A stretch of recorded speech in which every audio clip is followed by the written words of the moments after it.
अस्सलाम वालेकुम।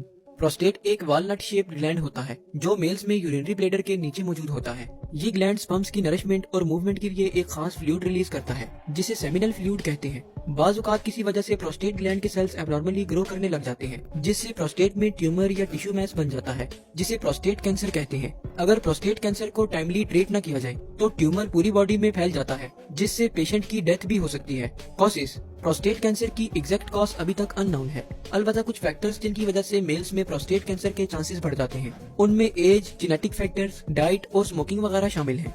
As: research से ये साबित शुदा है कि मेल्स में 50 ईयर्स के बाद प्रोस्टेट ग्लैंड के सेल्स में ऐसी चेंजेस होती हैं जिनसे ओल्डर पीपल में प्रोस्टेट कैंसर के चांसेस बढ़ जाते हैं। जेनेटिक फैक्टर्स: अगर प्रोस्टेट सेल्स के डीएनए में म्यूटेशंस हो जाएं, तो इससे सेल्स नॉर्मल के बजाय बहुत तेजी से ग्रो करने लग जाते हैं और प्रोस्टेट कैंसर की वजह बनते हैं।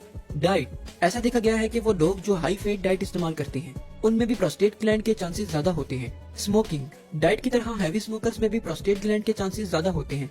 सिम्टम्स: प्रोस्टेट ग्लैंड के सिम्टम्स में यूरिन में मुश्किल पेश आना, बार बार यूरिन आना, यूरिन का फ्लो कम हो जाना और यूरिनरी ब्लैडर का एम्प्टी न होना वगैरह शामिल है।